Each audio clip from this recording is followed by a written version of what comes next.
வாசிக்கும் போது அங்கே எல்லாரும் சேர்ந்து வாசிக்க போகிறோம். சங்கீத புத்தகம் 34 சங்கீதம் 1 வசனம். கர்த்தரை நான் எக்காலத்திலும் ஸ்தோத்தரிப்பேன், அவர் துதி எப்போதும் என் வாயில் இருக்கும். அல்லேலூயா, ஆமென். இந்த நாளும் கூட நாங்கள் சென்ற நாட்களில் நாங்கள் 1ஆம் தேதி என்ன வார்த்தை நாங்கள் பார்த்தோம்னு சொன்னால், 1 கொரிந்தியர் புத்தகம் 3ஆம் அதிகாரம் 16ஆம் வசனத்தில் வாசித்தும் இந்த மாதத்தில் ஆண்டு கொடுத்த வாக்கு தத்தம் என்னன்னு சொன்னால் என்ன சொல்லப்படுவாங்க? எத்தனை பேர் போன கிழமை வந்தீங்க? ஞாபகம் இருக்கா? போன கேட்ட வார்த்தை, நானும் நீங்களும் என்னவாம்? தேவனுடைய ஆலயம். அல்லேலூயா. சில நாட்கள் அநேக வார்த்தைகளை பார்த்தோம். அது மாத்திரமில்லை, நானும் நீங்களும் என்னன்னு சொன்னால் அது மாத்திரமில்லை, தேவனுடைய ஆலயத்தோட இன்னொரு வேர்ட்ஸ் சொன்னால் என்ன சொன்னால், நானும் நீங்களும் ஒரு ஜெப வீடு. ஞாபகம் இருக்கா? அல்லேலூயா. புதன்கிழமை வராதவங்க இருக்கிறபடினால ஒரு சில வார்த்தைகள் சொல்லி கடந்த சில புறம் 1 கொரிந்தியர் புத்தகம் 3ஆம் அதிகாரம் 16ஆம் வசனம் என்ன சொல்றதுனால் அங்கே வேதத்தில் வாசிங்க. நீங்கள் தேவனுடைய ஆலயமா இருக்க வேண்டும், தேவனுடைய ஆவி உங்களில் வாசமாக இருக்க வேண்டும், அறியாதிருக்கீர்களா? இங்கே பவுல் சொல்லும் போது கூட ஒரு கேள்வியாக கூட அப்போஸ்தலனாகிய பவுல் அங்கே கொரிந்து சபையை பார்த்து கேட்கிறார். அதே போல இன்றைய நாளும் ஆண்டவர் எங்களை பார்த்து சொல்ற வார்த்தை என்னன்னு சொன்னால், நானும் நீங்களும் ஒவ்வொரு நாளும் நாங்கள் அறிக்கை பண்ண வேண்டும், நான் ஒரு தேவனுடைய ஆலயம். அல்லேலூயா. ஆண்டவர் எங்களுக்குள்ளே வாசமா இருப்பாரா என்றால் நான் தேவனுடைய ஆலயமா இருக்க வேண்டும் சொன்னால் நான் எப்படிப்பட்டவனாய் வாழ வேண்டும் என்று சொன்னால், உலகத்தில் வாழ்ற நாங்கள் அநேக விதமான காரியங்கள் நாளுக்கு நாள் நாங்கள் சந்திக்கிறோம், அநேக விதமான மனசோடு நாங்கள் பேசுகிறோம். இந்த உலகத்திலே நாங்கள் வாழ்ந்தாலும் நானும் நீங்களும் தேவனுக்கென்று பிரித்தெடுக்கப்பட்டவர்கள். அல்லேலூயா. ஒரு நாள் அவரும் ஆண்டவராகிய இயேசு மீண்டும் வரப்போகிறாரு. அவருடைய வருகையிலே நாங்கள் காணப்படணும்னு சொன்னால் நான் எங்களை பரிசுத்தமாய் உண்மையாய் காத்து கொள்ள வேண்டும். ஆமேன். அவை தேவனுக்குள்ள வாழ்ற நாங்கள் என்று அநேகர் என்ன செய்கிறோம் சொன்னால், நாங்கள் அடிக்கடி மறந்து போகிறோம். நான் யார் என்றதை மறந்து போகிறோம், நான் எப்படியானவன் என்று மறந்து போகிறோம், நான் எதற்காக மீட்கப்பட்டு மறந்து போகிறோம். எங்களுக்குள்ள யார் வாசமாக இருக்கிறார் என்பதை மறந்து எங்களுடைய வாழ்க்கையை நாங்கள் அழைத்து கொண்டிருக்கிறோம். அநேக கிறிஸ்தவர்கள், அநேக தேவ பிள்ளைகள் தங்களுடைய வாழ்க்கையை அழைக்கிறதுக்கு காரணம் என்று சொன்னால் நான் யார் என்பதை மறந்து போய்விட்டோம். அல்லேலூயா. ஆனால் வேதம் என்ன சொல்றதுனால், ஆண்டவர் என்னையும் உங்களையும் தமக்கு சொந்தமாய் இருக்கும்படி தெரிந்து கொண்டார். அல்லேலூயா. இதற்காக தெரிந்து கொண்டாராம் சொல்லுங்களேன், தமக்கு சொந்தமாய் இருக்கும்படியாக. ஆமென். பக்கத்துல பாருங்க, ஏசப்பா உங்களே தனக்கு சொந்தமாய் இருக்கும்படி தெரிந்து கொண்டாரு. அல்லேலூயா. யாருக்கு சொந்தம்? சில வேளையில எங்களோட சொந்தக்காரங்களை பேசாட்டி, எங்களோட கதை காட்டி, உதாரணத்துக்கு ஒரு பக்கத்து வீட்டு ஓகே அங்கள் விட்ட போகிறேன், அங்கள் விட்ட போட்டு எங்கே போகாம வரேன், நான் ஏனோக்கு விட்ட போகாமல் வரேன். நான் பக்கம் பக்கம் தான் இருக்கிறாங்க. ஏனோக்கு என்ன சொல்லுவார், பாருங்க இந்த பாஸ்டர் அங்கள் வீட்டை வந்துட்டு போகிறார், பக்கத்தில் எங்களை வீட்டை வந்து போயில ஆருக்கு சொந்த முடிச்சல் கேட்பாரு. உண்மைதானே? ஆனால் ஏசப்பா எதை எதிர்பார்க்குறாரு? இந்த உறவுகள் சொந்தமெல்லாம் நல்லதுதான், ஆனால் முக்கியமாக என்ன தேவை? அவருக்கு சொந்தமாய் காணப்பட வேண்டும். அல்லேலூயா. நீங்க விரும்புங்களோ விரும்பலையோ, ஆண்டவர் தன்னுடைய சொந்த இரத்தத்தினாலே என்னையும் உங்களையும் வாங்கி விட்டார். அல்லேலூயா. எப்படிப்பட்ட ரத்தம்? சென்ற நாட்களில் பார்த்தோம், அது விலையேறப்பெற்ற ரத்தம். அப்படி அங்கே விலையேறப்பெற்ற ரத்தத்தினாலே நானும் நீங்கள் என்ன செய்யப்பட்டிருக்கிறோம்? நாங்கள் மீட்கப்பட்டிருக்கிறோம். விலையேறப்பெற்ற ஆட்டுக்குட்டியாய அங்கே இயேசு கிறிஸ்துவின் ரத்தத்தினாலே நானும் நீங்களும் மீட்கப்பட்டிருக்கிறோம். ஆகவே வேதம் என்ன சொல்லுனால், நானும் நீங்களும் தேவனுடைய ஒரு ஆலயம். அல்லேலூயா. எங்களை பார்க்கும்போது மற்றவர் சொல்ல வேண்டும், இது ஒரு தேவனுடைய ஆலயம், இது ஒரு செப வீடு, ஆண்டவருக்குள்ளே வாசமாக இருக்கிறார், இவர் ஒரு தேவனுடைய மனிதன், இவர் ஒரு தேவனுடைய மனுஷி, இது ஒரு தேவனுடைய பிள்ளை என்று சொல்லத்தக்கதாக எங்களுடைய வாழ்க்கை, எங்களுடைய பிரதிபலிப்பு காணப்பட வேண்டாம். அல்லேலூயா. ஒரு மனுஷன் கிறிஸ்தவன் என்று சொன்னால் என்ன செய்ய வேண்டும்? கிறிஸ்துவை பிரதிபலிக்க வேண்டும். அல்லேலூயா. எங்களுடைய வாழ்க்கை, எங்களுடைய செயல்கள், எங்களுடைய நடைகள், எங்களுடைய பேச்சுக்கள் என்ன வெளிப்பட வேண்டும்? கிறிஸ்துவை நாங்கள் வெளிப்படுத்த வேண்டும், அவரை நாங்கள் மகிமைப்படுத்த வேண்டும். கிறிஸ்துவுடைய சுபாவங்கள், கிறிஸ்துவுடைய சாயல்கள் எங்களுடைய வாழ்க்கையில நாளுக்கு நாள் என்ன செய்ய வேண்டும்? காணப்பட வேண்டும். நாங்கள் கிறிஸ்துவோடு இருந்தால், நாங்கள் அவருடைய ஆலயமாய் காணப்பட்ட எங்களுடைய வாழ்க்கையில கிறிஸ்துவை நாங்கள் மகிமைப்படுத்தாவிட்டால், கிறிஸ்துவை நாங்கள் பிரதிபலிக்காவிட்டால், கிறிஸ்தவன் சொல்லிக்கொள்றது என்ன இல்லை? அர்த்தமே இல்லை.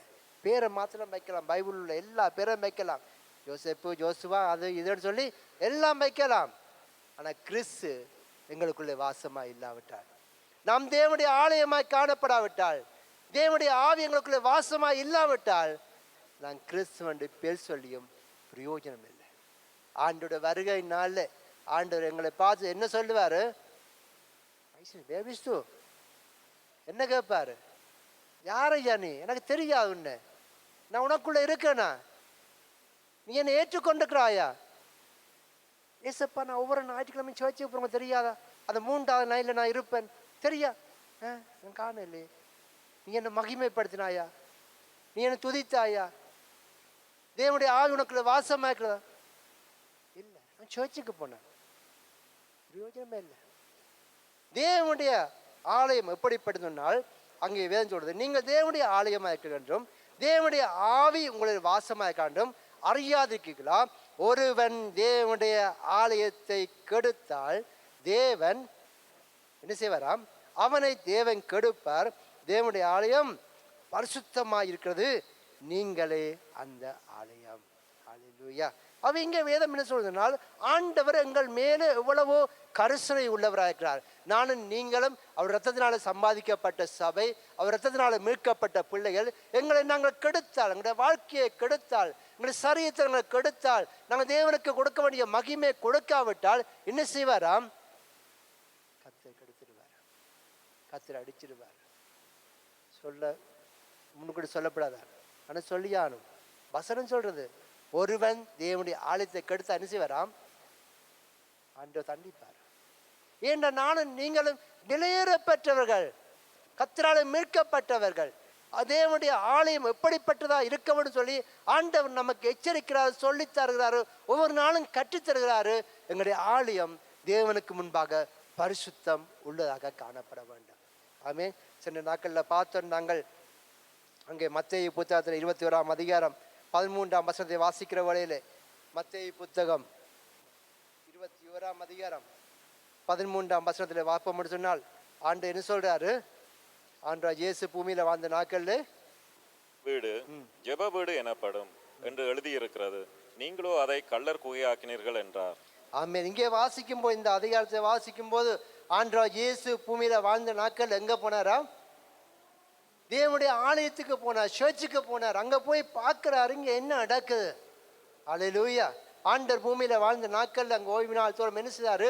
தேவாலயங்களில் போல போய் பிரசங்கித்தாரு, அங்கே தேவனுடைய வார்த்தையை சொன்னார். இங்கே பார்க்கும்போது அங்கே ஆண்டவர் என்ன செய்யறதுனால், எங்கே 12ஆம் வசனம் சொல்றது, இயேசு தேவாலயத்திலே பிரவேசித்தாராம். எங்க பிரவேசித்தாராம்? சர்ச்சுக்குள்ளே போனார். அங்க போகும்போது அந்த வீடு எப்படிப்பட்டதா காணப்பட்டது? எப்படிப்பட்ட காணப்பட்டது?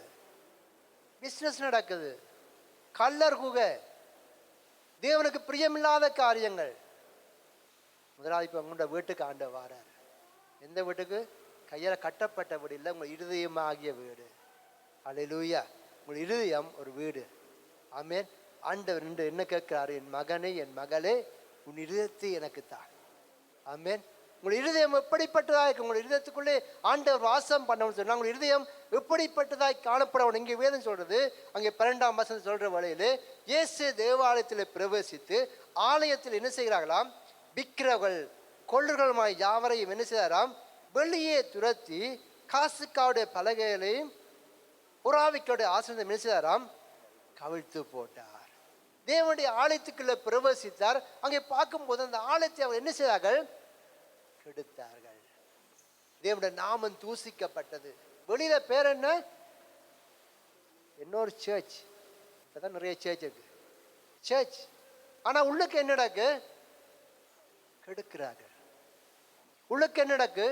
அருவருப்புகள், விக்கிர ஆராதனைகள், பிசினஸ் நடக்கிறது, தேவையில்லாத காரியங்கள் நடக்கிறது. ஆண்டவர் இந்த இடத்திலே வந்திருக்கிறார். தேவன் எங்களை பார்க்கிறவராக இருக்கிறார். நாங்கள் தேவ சமூகத்தில் இருக்கிறோம், தேவனுடைய வார்த்தையை கேட்கிறோம். எங்களுடைய சிந்தனைகள் எப்படிப்பட்டதா இருக்கிறது? எங்களுடைய எண்ணங்கள் எப்படிப்பட்டதா இருக்கிறது? தேவனுடைய வார்த்தையை கேட்கும் போது எங்கள் இருதயம் தேவனுடைய வசனத்தை ஏற்றுக்கொள்கிறதா? எத்தனை பேர் தேவனுடைய வசனத்தை உண்மையா நீங்க ஏற்றுக்கொள்றீங்க? அல்லேலூயா. அதன் நடுக சொல்றோம், தேவனுடைய வார்த்தையை கேட்கும் போது நோட்ஸ் காப்பியை வச்சு எழுதுங்க, வசனத்தை வாசிங்க, வாயை திறந்து வாசிங்க. தேவனுடைய வசனத்தை வாசிக்கும் போது அந்த வார்த்தை விதத்திலே பதியப்படும். அல்லேலூயா, அல்லேலூயா. இங்கே பார்க்கும்போது ஆண்டவர் சேர்ச்சுக்குள்ளே பிரவேசித்தாரு. ஆண்டவர் சேர்ச்சுக்குள்ளே பிரவேசித்து என்ன வந்து அவருக்கு கோபம் வந்து விட்டது. பக்தி வைராக்கியம். எதை குறித்த பக்தி வைராக்கியம்? தேவனுடைய வீட்டை குறித்த பக்தி வைராக்கியம் அவரை பட்சித்ததான். அல்லேலூயா. ஆண்டவர் எங்கள் மேலே மிக மிக கரிசனை உள்ளவராயிருக்கிறார். ஏன்னு சொன்னால் எங்களுடைய ஆத்மா தேவனாலே மீட்கப்பட்டது. நானும் நீங்களும் தேவனுடைய சாயலாக உருவாக்கப்பட்டவர்கள். எத்தனை ஞாபகம் இருக்கு? அல்லேலூயா.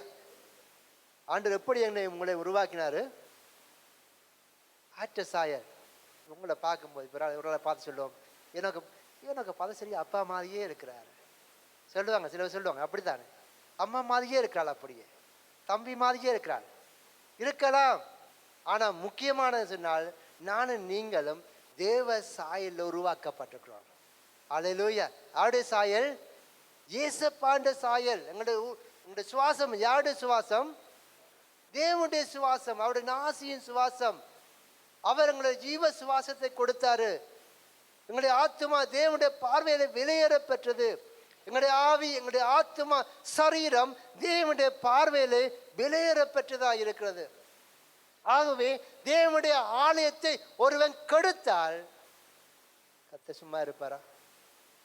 கெடுக்காதீங்க. தேவையில்லாத காரியங்கள், மாமிசத்தின் கிரிகள், பொல்லாத வார்த்தைகள் எங்கள் இருதயத்தை சுத்தி எடுத்துக்கொண்டே இருப்போம். இருதயத்தை சுத்திகரிப்போம். ஒவ்வொரு நாளும் ஆண்டோடைய வசனத்தினூட சுத்திகரிப்போம். இந்த அநேக செய்வாங்க, மதுபானங்கள், போத வஸ்துக்கள், தேவையில்லாத காரியங்கள் தங்களை கெடுத்து கொண்டிருப்பாங்க. சிலர் அதொன்றும் செய்ய மாட்டோம். என்ன செய்வோம்? வார்த்தைகள், பகைகள், பொறாமைகள், சண்டைகள், வாக்குவாதங்கள் எல்லாவற்றையும் என்ன வச்சிருப்போம்? இடத்துக்கு வச்சிருப்போம். இது என்ன செய்யும்? எங்களை கெடுத்துடும். எங்களுடைய ஆலயம், எங்களுடைய இருதயம் மிக பரிசுத்தமாய் காணப்படும். நாளுக்கு நாள் நான் சொல்ல முடியாது நான் பரிசுத்தமாகி விட்டேன் என்று சொல்ல முடியும். நாளுக்கு நாள் எங்களை என்ன செய்ய வேண்டும்? எங்களை ஆராய்ந்து பார்க்க வேண்டும். ஆகவே தான் ஆண்டு சொன்னார், இருதயத்திலே சுத்தமுள்ளவர்கள் பாக்கியவாங்கள், அவர்கள் என்ன செய்வாங்களாம்? தேவனை தரிசிப்பார்கள். ஆகவே தேவனை தரிசிக்க வேண்டுமா இருந்தால், தேவனுடைய பிரசனத்தை உணர்ந்து கொள்ள வேண்டுமா இருந்தால், தேவனுடைய மகிமையை காண வேண்டுமா இருந்தால், எங்களுடைய ஆழத்தை என்ன செய்யும்? நாளுக்கு நாள் எங்களை பரிசுத்தப்படுத்தி கொண்டே இருக்க வேண்டும். ஆகவே தேவனுடைய வசனம் ஒன்றே எங்களை சுத்திகரிக்கிறதா இருக்கிறது. ஒவ்வொரு நாளும் ஆண்டுடைய வார்த்தையை கேட்டு நாளுக்கு நாள் எங்களை ஆராய்ந்து பார்ப்போம். சென்ற நாட்கள் நாங்கள் தியானித்து பார்த்தோம். அங்கே தாவீது சொன்னான், என்ன சொன்னான்? வேதனை உண்டாக்கும் வழி இடத்தில் உண்டோண்டு பார்த்து என்ன செய்யும்? என்னை நித்திய வழியில் நடத்தும். என்ற ஆண்டவருக்கு அவனுக்கு தெரியும், நான் வேதனை உண்டாக்குற வழி என்னுடைய வாழ்க்கையில் இருந்தால் நான் தேவனுடைய ஆசீர்வாதத்தை பெற்றுக்கொள்ள முடியாது. அவ என்ன செய்ய வேண்டும்? ஆண்டுடைய சமூகத்தில் ஒப்பு கொடுத்தங்களை ஆராய்ந்து பார்ப்போம். இரவைக்கு படுக்கைக்கு போக முன்பாக, இன்றைக்கு நான் என்னென்ன செய்கிறேன் நீங்கள் யாராவது? இன்றைக்கு நான் என்னென்ன செய்தேன்? யாருக்கு விரோதமாக பேசினேன்? யாருக்கு விரோதமாக கதைத்தேன்? என்ன நல்ல செய்தேன்? ஆராய்ந்து பாருங்க. ஒப்பு கொடுங்க, மன்னிப்பு காணுங்க. மனுஷத்துல மனம் திரும்ப வேண்டாம், மனசத்துல மனம் திரும்புங்க, ஒப்புரவாங்க. உங்களுடைய நித்திர சமாதானமா இருக்கும். கர்த்தர் வந்தாலும் நீங்க என்ன செய்வீங்க? போயிடுவீங்க மேல. இதே கேட்காம இருந்தால், வேதனோடு படுத்தாள், இன்னொருத்தனை அள வச்சுன்னு படுத்தாள், கோபத்தோடு படுத்தா என்ன நடக்கும்? உங்களுக்கு நித்திர சமாதானமா இராது. விடி எழும்பும்போது எப்படி இருக்கும்? அதே தலையடிதான். எப்படி நேற்று தலைவடி, படுக்கைக்கும் தள்ள, விடிய ஒழும்பிக்கும் தலையடி. அதுக்கு அநேக காரணம் உண்டு. இதுவும் ஒரு காரணம். தலையடிக்கு என்ன உண்டு? அநேக காரணம் உண்டு. அதுல இதுவும் ஒரு காரணம். எங்களுடைய ஆலயம் மிக பரிசுத்தமாய் காணப்பட வேண்டும். ஆண்டு எதிர்பார்க்கிற இந்த நாட்கள்ல தேவனுடைய வருகை மிக சீக்கிரமா இருக்கிறது. தேவனுடைய முன்பாக எங்களை பரிசுத்தப்படுத்திக் கொள்வோம் என்று சொன்னால், அவர் வரும் நாளிலே எங்களுடைய ஆவி, எங்களுடைய ஆத்துமா குற்றமற்றதாக காணப்பட வேண்டும். ஹல்லேலூயா. இன்னைக்கு நாங்க பார்க்க போற காரியம் சீக்கிரமா பார்த்து முடிக்க போறோம். அங்கே தாவீது சொன்னால், கர்த்தரை நான் எக்காலத்திலும் ஸ்தோத்தரிப்பேன், அவர் துதி எப்போதும் என் வாயில் இருக்கும். ஹல்லேலூயா. இரண்டாவது, எங்களுடைய ஆலயத்திலே காணப்பட வேண்டிய மிக மிக முக்கியமான காரியம் சொன்னால், கர்த்தரை எப்பொழுதும் ஸ்தோத்தரித்து கொண்டே இருக்க வேண்டும், துதித்து கொண்டே இருக்க வேண்டும். தேவனுடைய ஆலயம் எப்படிப்பட்டதுன்னு சொன்னால், அது துதி நிறைந்த ஒரு இடம். ஹல்லேலூயா. எல்லாரும் துதி நிறைந்த இடம். ஹல்லேலூயா. இந்த ஆராதனை டைம்ல பார்த்துட்டு அன்னைக்கு பாய திறக்கவே இல்லை. பாட்டு மாத்திரம் பாடுது, மைண்ட் எல்லாம் எங்கேயோ போயிருக்கு. ஏன்? தேவனுடைய ஆலயம் எப்படிப்பட்டது? துதி நிறைந்த இடம், தேவ பிரசன்னம் நிறைந்த இடம். யார் படிக்கிறாங்களோ, யார் பாடுறாங்களோ, யார் கர்த்தரை ஸ்தோத்தரிக்கிறாங்களோ இல்லையோ, நீங்கள் கர்த்தரை ஸ்தோத்தரிக்க வேண்டும், நீங்கள் தேவனை மகிமைப்படுத்த வேண்டும். யாரெல்லாம் ஆண்டவரை மகிமைப்படுத்தாங்களோ அப்பொழுதுதான் அவருடைய இருதயத்திலே தேவனுடைய பிரசன்னம் கடந்து வரும், தேவனுடைய மகிமை கடந்து வரும். ஆண்டவர் சொன்னார், இந்த இனத்தை எனக்காக தெரிந்து கொண்டேன், இவர்கள் என்ன செய்வார்களாம்? என் துதியை சொல்லி வருவார்கள். அவை தேவனுக்கு வாழ்ற நாங்கள் துதிக்காமல் இருந்தால், ஆராதிக்காமல் இருந்தால், கர்த்தரை மகிமைப்படுத்தாமல் இருந்தால், தேவனங்களை உருவாக்கின நோக்கத்தை நிறைவேற்றாமல் இருந்தால், உங்களுடைய வாழ்க்கை என்ன கடந்து வரும்? இருள் சூழ்ந்து கொள்ளும். ஹல்லேலூயா. துதிக்காவிட்டால் என்ன வரும்? பக்கத்தில் பாருங்க, நீங்க துதிக்காவிட்டால் இருள் சூழ்ந்து கொள்ளும். அல்லேலூயா. ஏன்னு சொல்ல, துதிக்கும் போது யார் இறங்கி வாரார்? கர்த்தர் இறங்கி வாரார். நீ துதிக்கும் போது தேவ பிரசன்னம் இறங்கி வருகிறது. துதிக்கும் போது தேவ மகிமை இறங்கி வருகிறது. நீ துதிக்கும் போது தேவனுடைய வல்லமை இறங்கி வருகிறது. துதிக்கும் போது தேவனுடைய அபிஷேகம் இறங்கி வருகிறது. துதிக்கும் போது தேவனுடைய சமாதானம் கடந்து வருகிறது. எல்லாம் செய்யாவிட்டால், துதியை நிறுத்தினா என்ன நடக்கும்?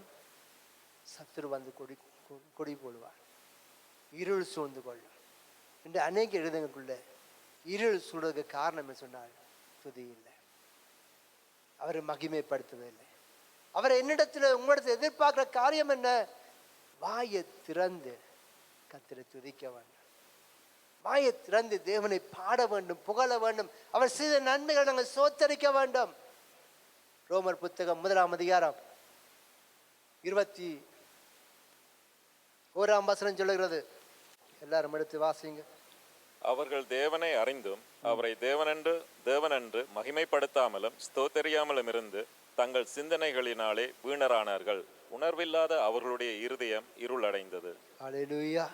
இந்த நிருபத்திலே அங்கே அப்போஸ்தலனாகிய பவுல் தேவனுடைய வார்த்தையை சொல்லும்போது எப்படி சொல்லப்படுது சொன்னால், அவர்கள் தேவனை அறிந்திருக்கிறார்கள், ஆனால் என்ன செய்யவில்லை? மகிமைப்படுத்தவில்லை. நாங்கள் எல்லாரும் தேவனை அறிந்திருக்கிறோம். ஆண்டவராகிய இயேசு உலகத்தின் பாவத்தை சுமந்து தீர்க்க தேவ ஆட்டுக்குடியை நாங்கள் அறிந்திருக்கிறோம். எங்களுக்காக மரித்தார், எங்களுக்காக உயிர்த்தார், எங்களுக்காக மீண்டும் வரப்ப நாங்கள் அறிந்திருக்கிறோம். ஆனால் என்ன செய்யலை? மகிமைப்படுத்தலை. அவரை உயர்த்தலை, அவருடைய நாமத்தை மகிமைப்படுத்தலை. இங்கே வேதம் என்ன சொல்றாங்க? அவர்கள் தேவனை அறிந்தும் அவரை தேவன் என்று மகிமைப்படுத்தாமலும் சோத்தறியாமலும் தங்கள் சிந்தனைகள் என்ன செய்யலாம்? வீணரானார்கள். உணர்வில்லாத அவருடைய இருதயம் இருள் அடைந்தது. ஏன் இருள் அடைந்தது? அங்க கர்த்தர் இல்லை, அங்க ஆராதனை இல்லை, அங்க துதி இல்லை, ஜெபம் இல்லை, வேத வாசிப்பு இல்லை. மாறா என்ன நடக்கிறது? தேவனுக்கு பிரியமில்லாத காரியங்கள், தேவன் அறிவிருக்கிற காரியங்கள். இந்த முதல் வசனங்களை நீங்க வாசித்து பார்த்து சொன்னால் அவங்க என்ன சொன்னால், அங்க வீணரானார்கள். தேவனை மகிமைப்படுத்த பதிலாக சிருஷ்டிகளை தொழுது கொள்ளாமல் சிருஷ்டியை தொழுது கொண்டார்கள். கர்த்தருக்கு கொடுக்க வேண்டிய கனத்தை மனுஷருக்கு கொடுத்தார்கள். தேவனுக்கு கொடுக்க வேண்டிய கனத்தை பொருட்களுக்கு கொடுத்தார்கள். ஏன் இருள்? கர்த்தரை துதிக்க வேண்டிய நாங்கள் துதிக்காம போவதனால. இந்த ஆண்டுல வாண்டர் வார்த்தை கொடுத்தார். என்ன? என்னுடைய ஆவியினாலே ஆகும். அவருடைய ஆவியாம கிரியை செய்வதனால் என்ன செய்ய வேண்டும்? வாயத்திலிருந்து தேவனை ஸ்தோத்தரியுங்க, வாயத்திலிருந்து தேவனை மகிமைப்படுத்துங்க. துதிக்கிற கூட்டத்தோடு இணைந்து கொள்ளுங்க, துதிக்கிற பிள்ளைகளோடு இணைந்து கொள்ளுங்க. குடும்பமா துதியுங்க, சபையா துதியுங்க, உறவுகளா துதியுங்க. சேர்ந்து தேவனை மகிமைப்படுத்தி பாருங்க. நீங்கள் இருக்கிற இடம் அசையும். நீங்கள் ஆராதிக்கிற இடத்துல எழுப்புதல் உண்டாகும். நீங்க துதிக்கிற பட்டணத்தில் எழுப்புதல் உண்டாகும். அவங்களுடைய ஜனங்கள் தேவனை தேடி வருவார்கள். இந்த நாட்களில், இந்த ஆண்டிலே கர்த்தர் உங்களை கொண்டு மகிமைகள் செய்ய வேண்டுமா இருந்தால், உங்களுடைய இருதயம் வந்து வெளிச்சமாக காணப்பட வேண்டுமா இருந்தால், உங்களுடைய இதயத்தில் தேவனுடைய பிரசன்னம் வெளிப்பட வேண்டுமா இருந்தால், செய்ய வேண்டிய காரியம் தேவனை மகிமைப்படுத்த வேண்டும். யார் என்னத்தை சொன்னாலும், நீ என்னத்தை சொன்னாலும் பரவாயில்ல, நான் கர்த்தரை மகிமைப்படுத்துவேன், நான் கர்த்தரை ஸ்தோத்தரிப்பேன். அங்கே தாவீது சொல்றான், கர்த்தரை நான் எக்காலத்திலும் ஸ்தோத்தரிப்பேன். அவர் துதி எப்பொழுதும் என் வாயில் இருக்கும். எந்த சூழ்நிலை பாடுறான்னு? கைவிடப்பட்ட சூழ்நிலை, ஆபத்தான சூழ்நிலை, வேதனையான சூழ்நிலை. எப்போ துதிக்கணுமா? சேர்ச்சில மாத்திரமல்ல, வீட்டு கூட்டத்துல மாத்திரமல்ல, உபவாச கூட்டத்துல மாத்திரமல்ல, எந்த சூழ்நிலையிலும். அல்லேலூயா. எல்லாம் எந்த சூழ்நிலையிலும், கார்ல போகலையும் சரி, எங்க வீட்டுல போகலையும் சரி, உங்களுடைய ஆத்மா என்ன செய்யணும்? தேவனை மகிமைப்படுத்துங்க. கர்த்தர் செய்த நன்மைகள் நினைத்து ஆண்டுக்கு நன்றி சொல்லணும். ஆண்டவரே, இந்த பிள்ளையை பாதுகாத்தீங்களே, பிள்ளைக்கு படிக்கிற ஞானத்தை கொடுத்தீங்களே, பிள்ளைய நல்ல சோக்கியம் செய்த கிருபை செய்தீங்களே, என் கணவரை பாதுகாத்தீங்க, நல்ல வேலை எத்தனை நன்மைகள் ஆண்டு செய்திருக்கிறாரு. யாராவது சொல்ல முடியும் எனக்கு ஆண்டை ஒன்றுமே செய்யலன்னு சொல்லி இருக்கிறீங்க? யாராவது சொல்லவே முடியாது. நீங்கள் ஜீவனோடு இருப்பதே அவருடைய கிருபை. நான் ஜீவனோடு இருப்பது அவருடைய கிருபை. உங்களுடைய பிள்ளைகள் வாழ அவருடைய கிருபை. உங்கள் நன்றி சொல்லிக்கொண்டே இருக்கலாம். சோத்தரித்து பாருங்க, துதித்து பாருங்க. தேவையில்லாத சிந்தனை உங்களுக்கு வரவே முடியாது, தேவையில்லாத எண்ணங்கள் வரவே முடியாது. என்று சொன்னால் தேவன் துதிகள் மத்தியிலே வாசம் பண்றவர். இந்த ஆண்டில் கர்த்தர் வாழ்க்கையை செழிப்பாகி மேன்மைப்படுத்த வேண்டுமா இருந்தார். அங்கே ரூத்தில் வாசிக்கிறோம், அவள் செட்டிலங்கள், அவருடைய செட்டிலங்கள் வந்தபடினாலே அவளுக்கு என்ன உண்டு? நிறைவான பலன். ஹல்லேலூயா. அதே போல நானும் நீங்களும் ஆண்டவருடைய செட்டிலுக்குள்ள வந்திருக்கிறோம், அவருடைய கூடாரத்துக்குள்ளே வந்திருக்கிறோம், மந்தைக்குள்ள வந்திருக்கிறோம். அவர் நிறைவான பலனை கொடுப்பேன்னு வாக்குத்தத்தம் பண்ணியிருக்கிறாரு. ஹல்லேலூயா. ஆகவே தேவ பிள்ளையை நாங்கள் எவ்வளவுக்கு எவ்வளவு ஆண்டவரை ஸ்தோத்தரிக்கிறோமோ, எவ்வளவுக்கு எவ்வளவு கர்த்தரை மகிமைப்படுத்துகிறோமோ, அவ்வளவாய் தேவன் உங்கள் மத்தியிலே பிரியங்களை செய்கிற தேவனாய் இருக்கிறார். ஆகவே கர்த்தரை நாங்கள் துதிக்கும் போது என்ன சொன்னால் இருள் உங்களை விட்டு விலகி போகும். ஆமென். அங்கே அப்போஸ்தலர் புத்தகத்தில் வாசிக்கிறோம். அப்போஸ்தலர் புத்தகம் 12ஆம் அதிகாரம் 4ஆம் வசனத்தில் வாசிக்கிற வேளையிலே, அங்கே அப்போஸ்தலர் புத்தகம் 12ஆம் அதிகாரம், அவனை பிடித்து சிறைச்சாலையிலே வைத்து பஸ்கா பண்டிகைக்கு பின்பு ஜனங்களுக்கு முன்பாக அவனை வெளியே கொண்டு வரலாம் என்று எண்ணி அவனை காக்கும்படி வகுப்புக்கு 4 போர்ச்சுவராக ஏற்படுத்தி 4 வகுப்புகளின் வசமாக ஒப்புவித்தான். அப்படியே பேதுரு சிறைச்சாலையிலே காக்கப்பட்டிருக்கையில் சபையார் அவனுக்காக தேவனை நோக்கி ஊக்கத்தோடு ஜெபம் பண்ணினார்கள். இங்கே வாசிக்கிற வேளையிலே சின்ன நாட்களும் கூட இந்த அதிகாரத்தை வாசித்திருந்தோம். இங்கே பார்க்கும்போது அங்கே அப்போஸ்தலனாகிய அங்கே பேதுருவை என்ன செய்யறார் சொன்னால், அந்த நாட்களில் சிறையிலே கொண்டு போடுவித்தார்கள். அங்கே சிறையிலே கொண்டு வைத்திருந்தார்கள். அந்த வேளையிலும் கூட அங்கே என்ன நடக்குது சொன்னால், சபையார் என்ன செய்யறார் சொன்னால் ஊக்கமாக கர்த்தரை துதித்தார்கள், கர்த்தரை ஆராதித்தார்கள், கர்த்தரை மகிமைப்படுத்தினார்கள். 7ஆம் வசனம் சொல்றது, அப்பொழுது கர்த்தருடைய தூதன் அங்கே வந்து நின்றான். அல்லேலூயா. எடுத்துக்கொள்ளுங்க 7ஆம் வசனத்தை வாசிங்க பாப்போம். அங்கே அப்போஸ்தலர் புத்தகம் 12ஆம் அதிகாரம் 7ஆம் வசனம் எல்லாரும் வாசிங்க. அப்பொழுது கர்த்தருடைய தூதன் வந்து நின்றான், அறையிலே வெளிச்சம் பிரகாசித்தது. அவன் பேதுருவை விலாவிலே தட்டி சீக்கிரமாய் எழுந்திரு என்று அவனை எழுப்பினான். உடனே சங்கிலிகள் அவன் கைகளிலிருந்து விழுந்தது. அல்லேலூயா. அங்கே என்ன நடக்கிறது? அங்கே சபையார் ஊக்கமாய் ஜெபம் பண்றார்கள், தேவனை துதிக்கிறார்கள், தேவனை மகிமைப்படுத்துகிறார்கள். அங்கே ஊழியக்காரன் கட்டப்பட்டிருக்கிறான், அங்கே பேதுரு சிறையில் அடைக்கப்பட்டிருக்கான். ஆனால் சபையார் என்ன செய்யறாங்க? ஊக்கமாய் ஜெபிக்கிறார்கள், கர்த்தரை துதிக்கிறவர்கள். எங்கே என்ன நடக்க சொன்னால், அங்கே அவன் இருந்த அறையிலே, அந்த ஜெயிலில் என்ன வருது சொன்னால் பிரகாசம் வந்தது. அங்கே 7ஆம் வசனம் சொல்றது, அறையிலே வெளிச்சம் பிரகாசித்தது. அல்லேலூயா. ஜெயில் எப்படிப்பட்டதா இருக்கும் சொல்லுங்களேன்? 5 ஸ்டார் ஹோட்டல் மாதிரி இருக்குமா? 7 ஸ்டார் ஹோட்டல் மாதிரி இருக்குமா? என்ன மாதிரி இருக்கும்? எல்லா வசதியோட டைமுக்கு சாப்பாடு வரும், ஏசி எல்லாம் போட்டிருக்கும். எப்படி இருக்கும்? மோசமா சொல்லவே தேவையில்லை. என்ன இருட்டு அறையா இருக்கும். அந்த காலத்து ஜெயில்கள் இன்னும் மோசமா இருக்கும். இப்போ கொஞ்சம் பரவாயில்லை. முன்னே எப்படி இருக்கும்? மோசமான சூழ்நிலை. ஆண்டா இயேசு கிறிஸ்துவை அங்கே பிலாத்தினுடைய அந்த ஜெயிலுக்கு நாங்கள் போய் சொன்னாக்களை பார்த்தோம். அண்டர் கிரவுண்டில் இருட்டு அறைகள். அங்கே போய் பார்க்கும்போது அந்த இடமெல்லாம் எப்படிப்பட்ட சொன்னால், அதுக்குள்ள கொண்டு போய் அப்படி தூணோட கொண்டு அப்படி உடுப்புகள் இராது. அங்கே எலிகள் இருக்கிறது, எல்லாம் இருக்கிறது, எல்லா கழிவுகள் எல்லாம் நின்ற நிலையில் தான். அதில் நிறைய பேர் மறித்து கூட இருக்கிறாங்களா அந்த ஆராய்ச்சியா சொல்கிறாங்க. அப்படிப்பட்ட இடம் தான் அந்த இடம். எப்படிது சூழ்நிலை. இவன் எப்படி இருக்கான இவனை கொண்டு போய் கட்டி வைத்துக்கிறான். அங்கே ஒழுங்கு பண்ணி அவனை காக்கும்படியாக 4 போர்ச்சுவராக ஏற்படுத்தி அங்கே 4 வகுப்பின்படியாக கட்டி வைக்கிறார்கள். அங்கே பேதுரு சிறைச்சாலையிலே காக்கப்பட்டிருக்கையில் அங்கே நடக்கிறது, சபையார் துதிக்கிறார்கள், கர்த்தரை ஆராதிக்கிறார்கள், தேவனை மகிமைப்படுத்துகிறார்கள். என்ன நடக்கிறது? தேவனுடைய தூதன் கடந்து செல்கிறார். அல்லேலூயா. எப்படி வந்தது? இவருடைய துதி, இவருடைய ஜெபம், இவருடைய ஆராதனை. இந்த ஆராதனை பார்த்துவிட ஆண்டு என்ன செய்யல? சும்மா இருக்கல. நீங்கள் தேவனை துதித்தால், நீங்கள் தேவனை ஆராதித்தால், எப்படிப்பட்ட கட்டுக்கள் நீங்கள் இருந்தாலும், எப்படிப்பட்ட சூழ்நிலை இருந்தாலும், தேவனுடைய ஆவி, தேவனுடைய பிரசன்னம் அங்கே வரும்போது என்ன நடக்கிறது? கட்டுக்கள் அறுக்கப்படுகிறது. அல்லேலூயா. இங்கே வேதம் சொல்றது, கர்த்தருடைய தூதன் அங்கே வந்து நின்றான். அங்கே அறையிலே பிரகாசம், வெளிச்சம் பிரகாசித்தது.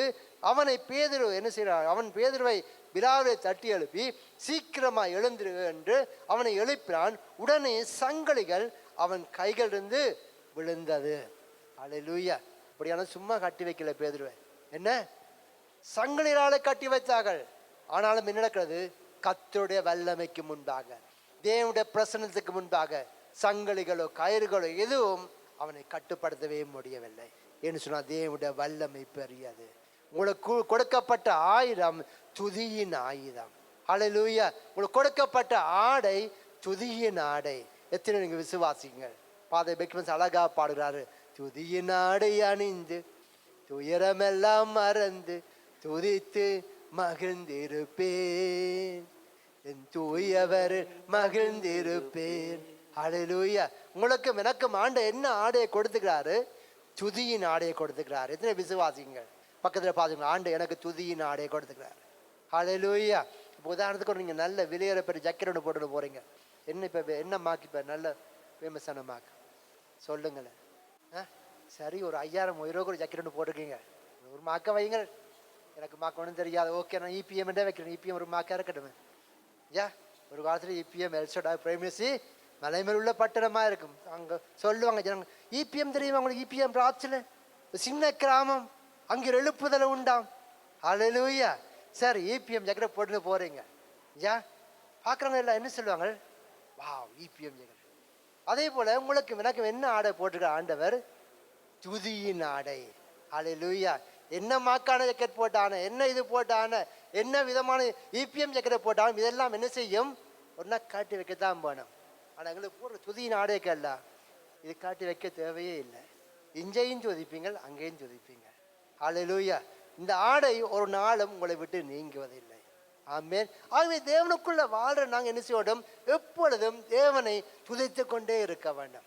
எந்த சூழ்நிலை கட்டப்பட்டிருக்கலாம், பலவீனத்தோடு இருக்கலாம், வியாதியோடு இருக்கலாம், தோல்வியோடு இருக்கலாம், அழுகையோடு இருக்கலாம், மனவேதனோடு காணப்படலாம். நீங்கள் கர்த்தரை துதித்தால் கர்த்தர் உங்களுடைய அழுகையை களிப்பாக மாற்றுவார். விசுவாசிகள் மாத்திரம் கரங்களை தட்டி ஒரு கர்த்தருக்கு நன்றின்னு சொல்லுவோமா? ஹல்லேலூயா. நீங்க கர்த்தரை ஆராதித்தால், தேவனை மகிமைப்படுத்தினால் கர்த்தர் உங்களுடைய வாழ்க்கையை களிப்பாக மாற்றுவார். ஆகவே இங்கே வேதம் சொல்றது, உடனே சங்கிலிகள் அவன் கைகளிலிருந்து விழுந்தது. தூதன் அவனை நோக்கி சொல்லுகிறான், உன் அறையை கட்டி உன் பாதரட்சை தொடுத்துக் கொள் என்றான். அவன் அந்தபடியே செய்தான். பின்னும் தூதன் அவனை நோக்கி, உன் வஸ்திரத்தை போத்து கொண்டு என் பின்னே வா என்றான். ஹல்லேலூயா. இங்கே என்ன நடக்கிறது? அங்கே இருந்து சபையார் ஊக்கமாய் ஜெபம் பண்ணுகிறார்கள், ஊக்கமாய் கர்த்தரை துதிக்கிறார்கள், ஊக்கமாய் தேவனை ஆராதிக்கிறார்கள். இங்கே கர்த்தர் விடுதலை பண்ணிக்கொண்டே இருக்கிறார். ஹல்லேலூயா. தொடர்ந்து வாசிக்கும் போது அவன் புறப்பட்டு பின்பாக சென்றான். ஆனால் வேதம் என்ன நடக்கிறது? அங்கே என்ன நடக்கிறது? அவனுக்கு தரிசனம் காண்றது போல நினைத்து கொண்டான். ஹல்லேலூயா. நீங்கள் துதிக்கிற வழியிலே, நீங்கள் ஆராதிக்கிற வழியிலே உங்களுடைய குடும்பத்தின் கட்டுக்கள் அறுக்கப்படும். உங்களுடைய குடும்பத்தை கட்டுக்கள் அறுக்கப்படும். நீங்கள் சொல்லலாம், என்ன தடையோ தெரியல பாஸ்டர், என்ன தடையோ இது கட்டாயிருக்கு. இந்த கட்டுக்கு விடுதலை கிறிஸ்து இயேசு துதிக்கிற ஒன்று, தேவனை ஆராதிக்கிற ஒன்று. என்ன தடையா இருந்தாலும், என்ன பிரச்சனையா இருந்தாலும், என்னால் முன்னேற முடியவில்லையா, என்ன படிக்க முடியவில்லையா, நான் சந்தோஷமா இருக்க முடியவில்லையா, என்னோட வாழ்க்கை செழிப்பா இருக்க முடியவில்லையா, என்னோட பிசினஸ்ல உயர்வை காண முடியவில்லையா, தடையை உடைக்கிறது தேவனாலே கொடுக்கப்பட்ட துதியின் ஆடை. ஹல்லேலூயா. துதி என்ற ஆயுதம். இஸ்ரவேல் ஜனங்கள் துதித்து துதித்து முன்னேறிக்கொண்டே போனார்கள். எத்தனையோ தடைகள் வந்தது, எத்தனையோ எதிர்ப்புகள் வந்தது, எத்தனையோ சங்கடங்கள் வந்தது, எத்தனையோ பங்கு விதமான எதிரிகள் சூழ்ந்து கொண்டார்கள். ஆனால் வேதம் சொல்றது, அவர்கள் துதித்தார்கள், துதித்தார்கள், ஜெயம் எடுத்தார்கள்.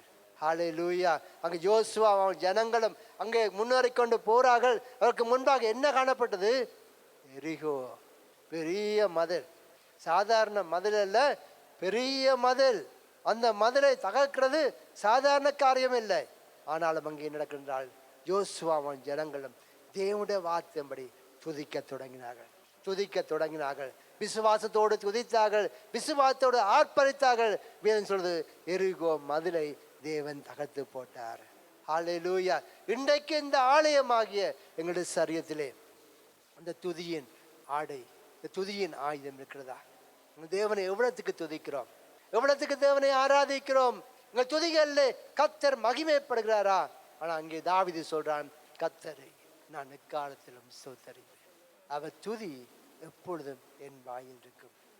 1 நாளாகமம் புத்தகம் 16ஆம் அதிகாரம் 8ஆம் வசனத்தை பார்ப்போம்னு சொன்னார்.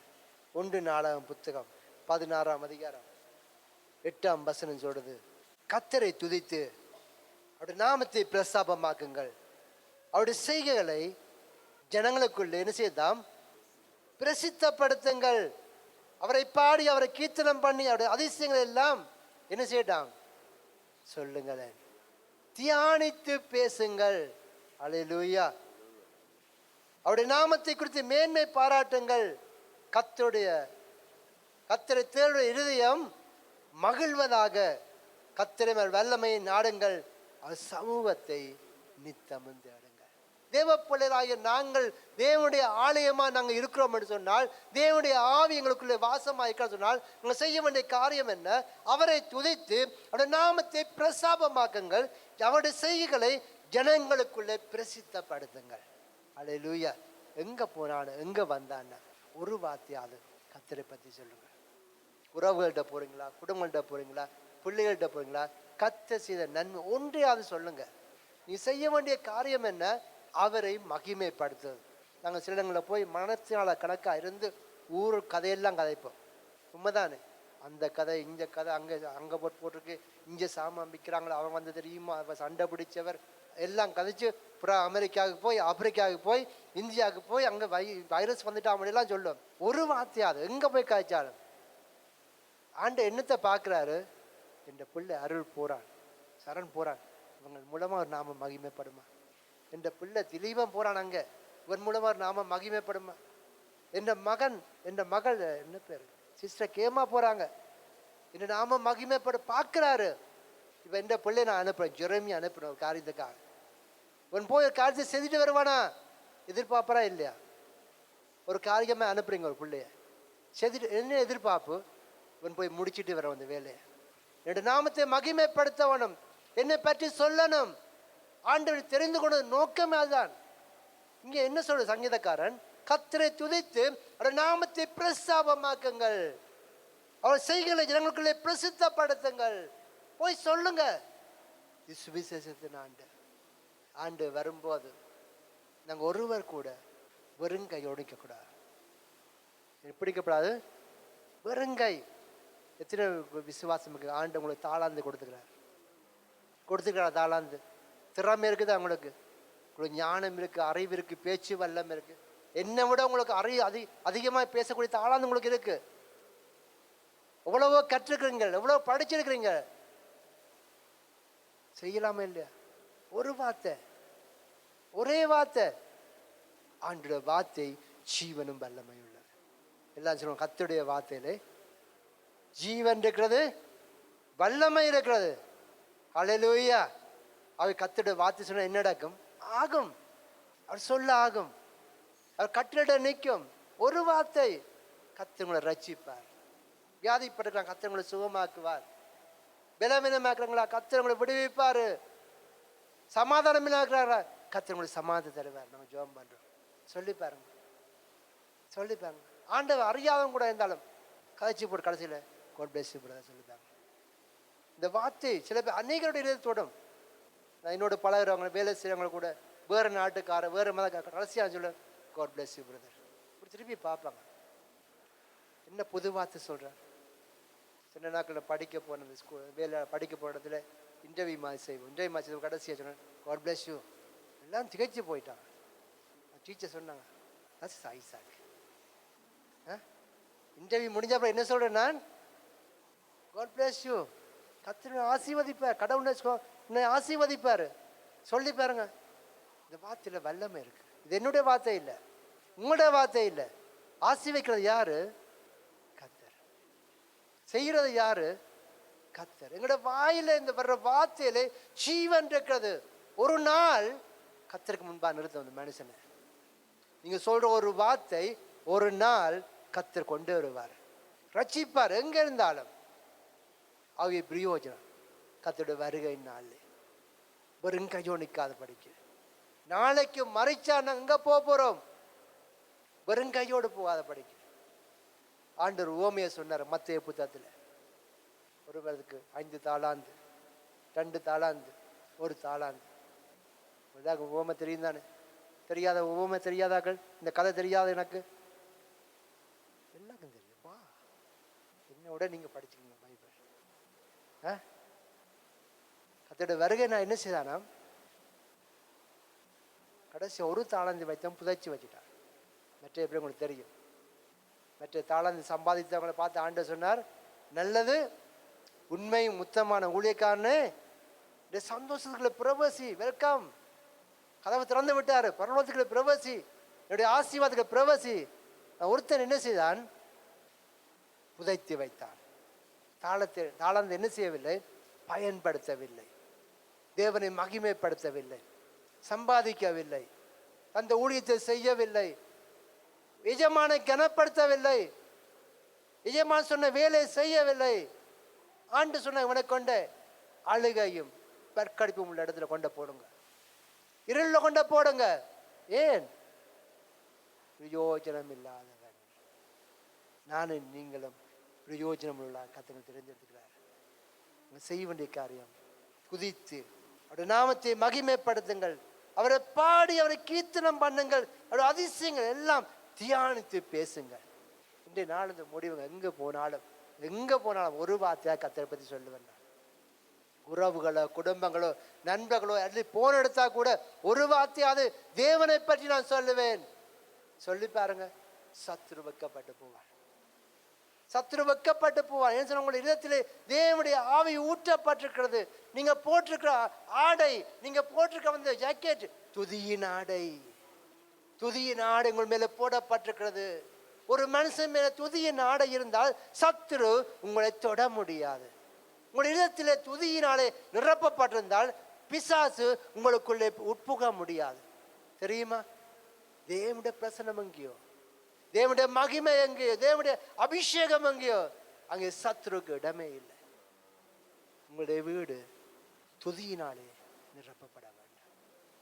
உங்களுடைய ஆலயம் தேவ பிரசனத்தினாலே நிரப்பப்பட வேண்டும். அங்கே சாலமோன் ஆலயத்தை கட்டினான். தேவாலயத்தை எல்லாவற்றையும் மிக பிரகமாண்டமான முறையில் ஆலயம் கட்டப்பட்டது. என்ன செய்தனால்? துதிக்கிறதுக்கு ஜனங்களை ஏற்படுத்தினான், துதிக்கிறதுக்கு பாடல்களை ஏற்படுத்தினான், துதிக்கிறதுக்கு லேவிகளை ஏற்படுத்தினான். வேதம் சொல்றது, அதை துதித்து தேவனை மகிமைப்படுத்தி தேவனுடைய நாமத்தை பிரசாபப்படுத்தும் போது தேவனுடைய மகிமை தேவனுடைய ஆலயத்தை என்ன செய்தான்? நிரப்பிட்டு. தேவனை ஆராதிக்கும் போது, தேவனை மகிமைப்படுத்தும் போது ஆண்டுடைய பிரசனம் இந்த ஆலயம் முழு நிரம்பிட்டது. ஆசாரியர் நிற்க கூடாமல் போய்விட்டது. தேவனுடைய வல்லமை, தேவனை புகழ்ந்தார்கள், பாடினார்கள். எப்பொழுது? கர்த்தரை மகிமைப்படுத்தும் போது. இந்த ஆண்டு தேவனுடைய நாமத்தை உயர்த்துவீங்க, தேவனுக்கு நீங்க சாதிப்பீங்க. நீங்க வறுமையா இருந்தால் என்ன வரும்? பிசாசு வருவார். பக்கத்தில் பார்த்தீங்கன்னா, நீங்க வறுமையா இருந்தால், நீங்க துதிக்காம இருந்தால் இருள் சூழ்ந்து கொள்ளும். இருள் என்னதுக்கு அடையாளம்? மிஸ்டர் பிசாசு. லூக்கா புத்தகம் 11ஆம் அதிகாரம் 24ஆம் வசனம். எல்லாரும் எடுத்துக்கொள்ளுங்க, எடுத்து வாசிங்க. இல்லாட்டி இங்கே மேலே பாருங்க, டிஸ்பிளே சேர்ந்து வாசிங்க. அசுத்த ஆவி ஒரு மனுஷனை விட்டு புறப்பட்டு போது வறண்ட இடங்களை அலைந்து இளைப்பறை தேடியும் கண்டடையாமல் நான் விட்டு வந்த என் வீட்டுக்கு திரும்பி போவேன் என்று சொல்லி அதில் வரும்போது அது பெருக்கி ஜோடிக்கப்பட்டு கண்டு திரும்பி போய் தன்னிலும் பொல்லாத வேறு 7 ஆவிகளை கூட்டிக்கொண்டு வந்து உட்புகுந்து அங்கே குடியிருக்கும். அப்பொழுது அந்த மனுஷனுடைய முன்னிலைமையிலும் அவன் பின்னிலைமை அதிக கேடு உள்ளதாக இருக்கும் என்றார். என்ன நடக்கும்? அதிக கேடு. ஏன்? இந்த வீட்டில் இருக்க வேண்டிய காரியம் இல்லை. தேவன் என்னையும் உங்களையும் ஒரு காலத்திலே அந்த காலத்தில் கட்டப்பட்டிருந்தோம். பொல்லாத ஆவிகள் எங்களை விடுதலை ஆக்கினாரு, பாவத்தில் எங்களை விடுதலை ஆக்கினாரு, சாபத்தில் எங்களை விடுதலை ஆக்கினாரு, உலக வழிபாடுகளை விடுதலை ஆக்கினாரு. அவருடைய பிள்ளையாக மாற்றி என்ன செய்து விட்டாரு? துதியின் ஆவியை கொடுத்துக்கிறாரு. ஆண்டவரை ஆராதிக்கும்படியாக தேவனங்களை தெரிஞ்செடுத்துக்கிறாரு. ஆனா இங்க என்ன நடக்கிறது? அது என்ன பார்க்கும்போது அது பெருக்கி ஜோடிக்கப்பட்டிருந்தது. வேதம் தெளிவா சொல்றது, அது வறண்ட இடங்களை அலைந்து இளைப்பாறை தேடி கண்டடையாமல் நான் வீட்டு வந்தேன், வீட்டுக்கு திரும்பி போவேன்னு சொல்லி அதில் வரும்போது அந்த வீடு எப்படிப்பட்டதாக்கலாம்? பெருக்கி ஜோடிக்கப்பட்டதை கண்டு திரும்பி போய் நடக்கிறதாம். தன்னிலும் பொல்லாத வேறு 7 ஆவிகளை கூட்டி கொண்டு வந்து உட்புகுந்து அங்கே குடியிருக்கும். ஆகவே இந்த வீட்டிலே தேவனுக்கேற்ற பரிசுத்தம், தேவனுக்கேற்ற துதி காணப்படாவிட்டால் உங்களுடைய முன்னிலைமையிலும் பின்னிலைமை அதிக கெடுதலாக இருக்கும்.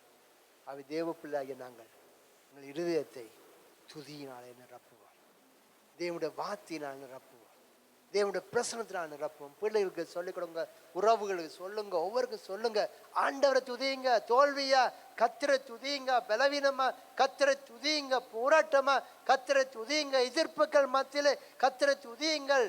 எத்தனை விதமான போராட்டங்கள் சூழ்ந்து கொண்டு வந்தாலும் கர்த்தரை துதிக்கிறதுக்கு ஆயத்தப்படுங்கள். யோசபாத்தும் அவனுடைய ஜனங்களும் அங்கே யோசபாத்துக்கு விரோதமாக படை எழும்பினது, யுத்தங்கள் எழும்பினது. வேதம் சொல்றது, அவன் கர்த்தரை துதிக்கிறதுக்கு பாடங்களை ஏற்படுத்தினார். என்ன செய்தானாம்? யுத்தம் வந்து கொண்டிருக்கிறது, எதிரிகள் சூழ்ந்து கொண்டிருக்கிறார்கள், எங்களை பிடிக்க போகிறார்கள், ஆபத்து நெருங்குகிறது. ஆனால் இவனுக்கு தெரியும், இது எங்களுடைய பலத்தினால முடியாது, எங்களுடைய ஞானத்தினால முடியாது, நாங்க சண்டை போட்டு கொள்ள முடியாது. மாறாக கர்த்தர் எனக்காக யுத்தம் பண்ணுவாரு, கர்த்தர் எனக்காக ஜெயம் கொடுப்பாரு, கர்த்தர் எனக்காக வழக்காடுவார் சொல்லி அவன் செய்த காரணத்தினால் கர்த்தரை துதிக்கிறதுக்கு பாடல்களை ஏற்படுத்தினான். தேவனை துதிக்கிறதுக்கு ஒழுங்குகளை செய்தான். என்ன நடந்தது? காரியம் ஜெயமாய் முடிந்தது. அல்லேலூயா.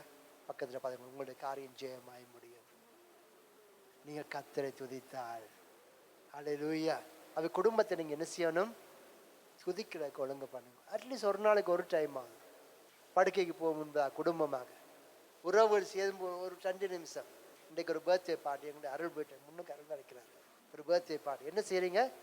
கேக் வெட்டுங்க, சாப்பிடுங்க, பிரியாணி போடுங்க, எல்லாம் நல்லது. அதுக்கு முன்னாடி என்ன? ஒரு 5 நிமிஷம் தேவனை நாங்கள் புகழுவோம். அல்லேலூயா. தேவனை நாங்கள் மகிமைப்படுத்துவோம். குடும்பமாக சேரும்போது, பிள்ளைகளாக சேரும்போது, உறவுகளாக சேரும்போது, நண்பர்களாக சேரும்போது, எந்த சூழ்நிலையிலும் துதியினாலே உள்ளத்தை நிரப்புங்க. எப்பொழுது கர்த்தரை நீங்க துதிக்க ஆரம்பிக்கிறீங்களோ அப்பொழுது சத்துரு வெட்கப்பட்டு போவார். தேவ பிரசன்னம் எங்கேயோ அங்கே சத்துரு உங்களை தொட முடியாது. தேவனுடைய ஆவியா எங்கேயோ அங்கே விடுதலை உண்டு. தேவனுடைய மகிமை எங்கேயோ அங்கே விடுதலை. தேவனுடைய பிரசன்னத்துக்கு முன்பாக பர்வதங்கள் மெழுகு போல உருகுமா. அவர் வனாந்திரத்திலே வழியையும் அவாந்திர வழியிலே ஆறுகளையும் உண்டு பண்ற தேவ பிள்ளை நாங்கள் முழு இதயத்தோடு கூட அவரை ஆராதிப்போம். முழு பலத்தோடு தேவ சபைக்கு வரும்போதும் சரி, எந்த சூழ்நிலை உள்ளத்தின் ஆழத்திலிருந்து முழு இதயத்தோட கர்த்தாவே நாங்கள் உயர்த்துகிறேன்ப்பா, மகிமைப்படுத்துகிறேன், யாரையும் பார்க்காமல் முழு இதயத்தோடு கூட கர்த்தரை ஸ்தோத்திரிங்க. கர்த்தருடைய வாழ்க்கையிலே மகிமை நாங்கள் செய்வாராங்க. அல்லேலூயா. தேவ சமூகத்தில் எழுந்திருப்போமா? ஆராய்ந்து பார்த்து தேவ சமூகத்தில் ஒப்பு கொடுக்க போறோம். Hi, hello, praise the Lord. ஆண்டவராகிய இயேசு கிறிஸ்துவின் நாமத்திலே எல்சடாய் பிரேயர் மினிஸ்ட்ரி சார்பிலே உங்கள் யாவரையும் கூட அன்போடு வாழ்த்துகிறேன். இவ்வளவு நேரம் இந்த தேவனுடைய வார்த்தையை கேட்டு உங்களை கர்த்தர் தாமே நிறைவாக ஆசீர்வதிப்பாராக. இந்த வேளையும் உங்களுக்கு நான் ஜெபிக்கும்படியாக விரும்புகிறேன். நீங்கள் என்னோட இணைந்து ஜெபியுங்க. கர்த்தர் உங்களோட வாழ்க்கையிலே பெரிய காரியங்களை செய்வாராக. ஆமென். ஜெபம் பண்ணுவோமா?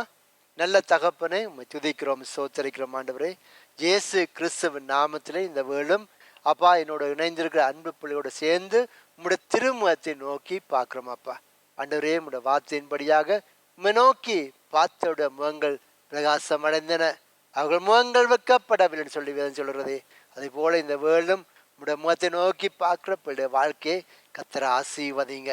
எந்த சூழ்நிலையில இருந்தாலும் கர்த்தர் அவருடைய வாழ்க்கையை செழிப்பாக மாற்ற உம்மாலே மாத்திரமே கூடுமாப்பா. உம்மால் ஆகாத காரியம் ஒன்றுமே இல்லை. தேவனால எல்லாமே கூடும் என்று அறிக்கை பண்ணுகிறோம், விசுவாசிக்கிறோம். அப்பா கர்த்தர் ஒவ்வொரு வாழ்க்கையும் செழிப்பாய் மாற்றுங்க, ஆசீர்வதிங்க, உங்களுக்கு சாட்சியாக நிறுத்துங்க, உங்களுடைய வருகைக்கு ஆயத்தப்படுத்துங்கப்பா. பிதா, குமாரன், பரிசுத்த ஆவியின் நாமத்திலே ஆசீர்வதிக்கிறேன். தேவ கிருபை சூழ்ந்து கொள்வதாக. கிறிஸ்து இயேசுவின் நாமத்திலே ஆசீர்வதித்து ஜெபிக்கிறேன் எங்கள் ஜீவனுள்ள நல்ல பிதாவே, ஆமென். ஆண்டவர் தாமே உங்களை ஒவ்வொரு ஆசீர்வதிப்பராக. எங்கள் சர்ச் இப்பொழுதுங்க சுவிட்சர்லாந்திலே ராப்ஸ் என்ற பட்டணத்தில் இருக்கிறது. நீங்கள் ஆராதனைக்கு ஒரு ஆராதனையில் நீங்கள் கலந்து கொள்ளாதவர்களாக இருந்தால் உங்களை இணைந்து கொள்ளுங்க. கர்த்தர் உங்களை ஆசீர்வதிப்பராக. அது மாத்திரமல்ல, ஃபில்லிங்கன் ஸ்வீரிங்கன் என்ற பாதையிலும் கூட உங்களுடைய பிரான்ச் சர்ச் இருக்கிறது. அங்கே உள்ளவர்கள் அந்த எங்களோட இணைந்து கொள்ளுங்கள். தேவ சமூகத்து வாங்க. கர்த்தர் நிறைவாக உங்களை ஆசீர்வதிப்பராக. தேவ கிருபை உங்களோட கூட இருப்பதாக. ஆமென், ஆமென்.